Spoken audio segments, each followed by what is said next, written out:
আর Japan সফর শেষ হচ্ছে প্রধানমন্ত্রী নরেন্দ্র মোদীর হতে পারে যৌথ বিবৃতি এবং জাপান থেকে চীনে যাবেন প্রধানমন্ত্রী। চীনের প্রেসিডেন্ট শি জিনপিং এর সঙ্গে তার বৈঠক রয়েছে, যেটা অত্যন্ত গুরুত্বপূর্ণ বলে মনে করা হচ্ছে।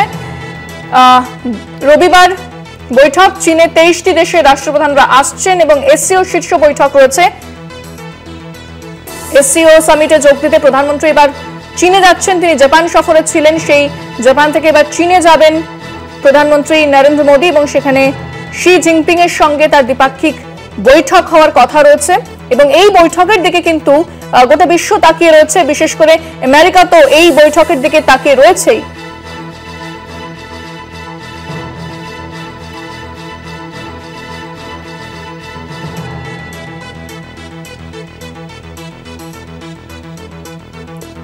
চীনের প্রেসিডেন্ট শি জিনপিং এর সঙ্গে দ্বিপাক্ষিক বৈঠকে বসবেন রবিবার। শুল্ক যুদ্ধের আবহে চীনের সঙ্গে ভারতের বৈঠক অত্যন্ত গুরুত্বপূর্ণ, কারণ আমি আরো বিস্তারিত জানবো। আমাদের সঙ্গে নিউজরুম থেকে সরাসরি রয়েছেন পলিটিক্যাল এডিটর আশিস চট্টোপাধ্যায়। আশিসদা, চীনের সঙ্গে ভারতের সম্পর্ক এবং তার যে দীর্ঘ ইতিহাস সেটা আমরা প্রত্যেকেই জানি, কিন্তু এবার যেটা শুল্ক যুদ্ধ যেভাবে শুরু হয়েছে, ট্রাম্প যেভাবে শুল্ক বসিয়েছে ভারতের ওপর, সেই আবহে চীনের সঙ্গে বৈঠক কিন্তু অত্যন্ত গুরুত্বপূর্ণ বলেই মনে করা হচ্ছে। সেক্ষেত্রে এই যে বৈঠক, সেটা কোন কোন ক্ষেত্রে ভারতকে এগিয়ে দিতে পারে? দেখো, চীনের সঙ্গে সম্প্রতি ভারতের সম্পর্ক স্বাভাবিক করা, অন্তত যতটা খারাপ বলে চিহ্নিত করা হয় তার থেকে খানিকটা ভালো করার একটা স্পষ্ট উদ্যোগ লক্ষ্য করা যাচ্ছে। আমরা দেখেছি ভারতের একের পর এক মন্ত্রী সাংহাই কোঅপারেশন অর্গানাইজেশনের মিটিংয়ে যোগ দিতে চীনে গিয়েছেন প্রতিরক্ষা মন্ত্রী রাজনাথ সিংহ, বিদেশ মন্ত্রী জয়শঙ্কর, ভারতের জাতীয় নিরাপত্তা উপদেষ্টা অজিত ডোভাল। তারপরে অজিত ডোভালের আমন্ত্রণে ভারত ঘুরে গিয়েছেন চীনের বিদেশমন্ত্রী তথা সে দেশের কমিউনিস্ট পার্টির পলিট ব্যুরোর সদস্য ওয়াং ই।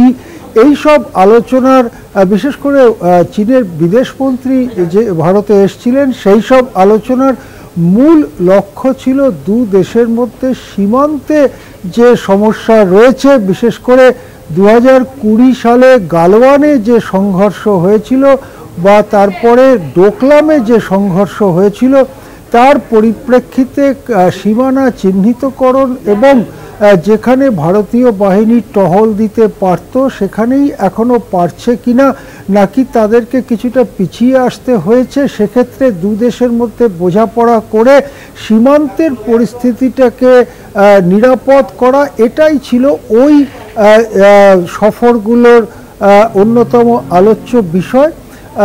সাংহাই কোঅপারেশন অর্গানাইজেশনের মিটিংয়ে ভারতের প্রতিরক্ষা মন্ত্রী রাজনাথ সিংহ গিয়েছিলেন, কিন্তু সেখানে পহেলগাম হত্যাকাণ্ড নিয়ে পাকিস্তানের নিন্দা সূচক কোনো প্রস্তাব যৌথ বিবৃতিতে লেখাতে সফল হননি রাজনাথ, এবং এই পরিস্থিতিতে তিনি স্বাক্ষর করা থেকে বিরত থাকেন। ফলে প্রতিরক্ষা মন্ত্রীদের ওই বৈঠকে কোনো যৌথ বিবৃতি দেওয়া যায়নি। এরপরে শীর্ষ বৈঠক হতে চলেছে সাংহাই কোঅপারেশন অর্গানাইজেশনের। সেই বৈঠকে মোদি যোগ দিতে যাচ্ছেন।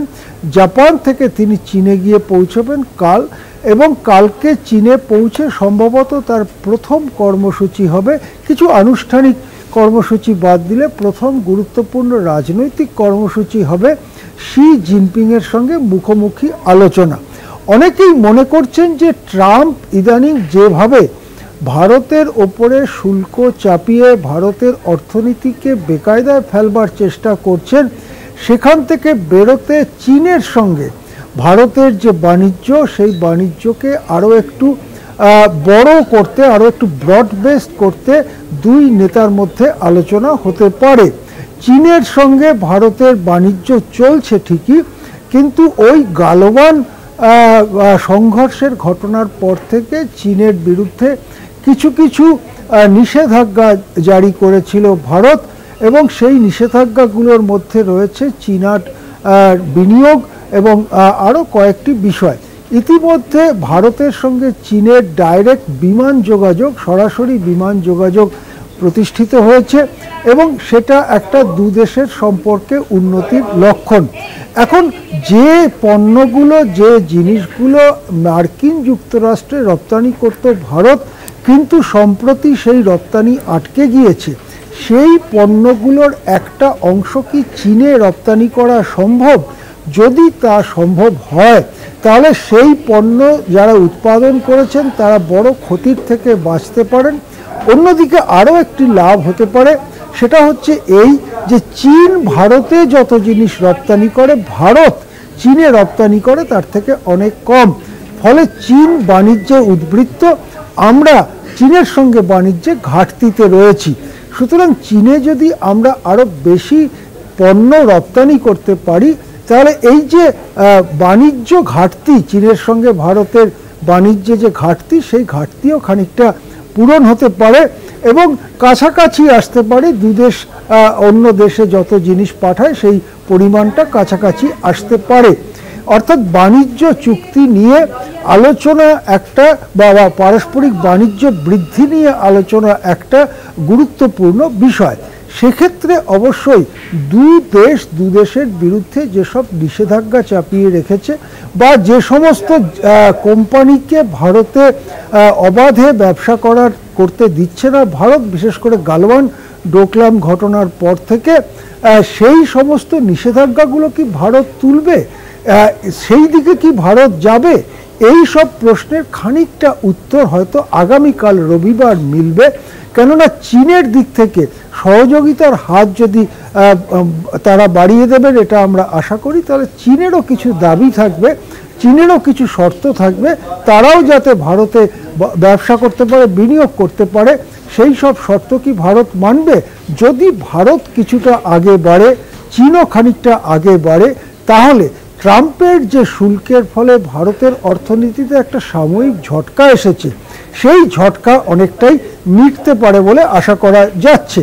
এবং চীন ছাড়াও অন্যান্য দেশেও ভারত রপ্তানি বাড়াবার চেষ্টা করছে, যেমন রাশিয়া, ব্রাজিল বা ব্রিক্স এই রাষ্ট্রগোষ্ঠীভুক্ত দেশগুলোতে সেই জিনিসটা করার চেষ্টা করছে। আরেকটি বড় বিষয় হচ্ছে এই যে হত্যাকাণ্ড পাকিস্তানি জঙ্গিরা ভারতে করেছেন, পহেলগাম হত্যাকাণ্ড, সেই হত্যাকাণ্ডের নিন্দাসূচক প্রস্তাব এই সাংহাই কোঅপারেশন অর্গানাইজেশনের মিটিংয়ে নেওয়া হবে কি হবে না। আমি আগেই বললাম প্রতিরক্ষা মন্ত্রীদের মিটিংয়ে এ ধরনের কোনো কথা প্রস্তাবে রাখা যায়নি বলে রাজনাথ সিংহ তাতে স্বাক্ষর করেননি এবং যৌথ বিবৃতিও হয়নি। এখন এই সাংহাই কোঅপারেশন অর্গানাইজেশনের যে 23টি দেশের রাষ্ট্রপ্রধানরা যাচ্ছেন, তাতে কিন্তু পাকিস্তানও রয়েছেন। সুতরাং পাকিস্তানের উপস্থিতিতে পাকিস্তান বিরোধী কোনো প্রস্তাব একমত হবে সবাই, এটা ধরে নেওয়া খানিকটা অবাস্তব। সেক্ষেত্রে যেটা হতে পারে, কেবলমাত্র সন্ত্রাসবাদী কার্যকলাপের নিন্দা থাকতে পারে যৌথ বিবৃতিতে, যাতে ভারত এবং পাকিস্তান দুটি দেশই রাজি হতে পারে। এছাড়াও পাকিস্তানের সঙ্গে ভারতের যে সম্প্রতি সংঘর্ষ হয়েছে, সেখানে ব্যাপক পরিমাণে চীনা অস্ত্র ব্যবহার করা হয়েছে, এটাও ভারত চীন সম্পর্কের মধ্যে একটা কাঁটা হয়ে রয়েছে। এইসব ব্যাপারেও মোদি এবং শি জিনপিংয়ের মধ্যে আলোচনা হতে পারে বলে মনে করা হচ্ছে। হ্যাঁ ইন্দ্রাণী, একেবারে অনেক ধন্যবাদ আশিসা। আমাদের সঙ্গে নিউজরুম থেকে ছিলেন পলিটিক্যাল এডিটর আশিস চট্টোপাধ্যায়।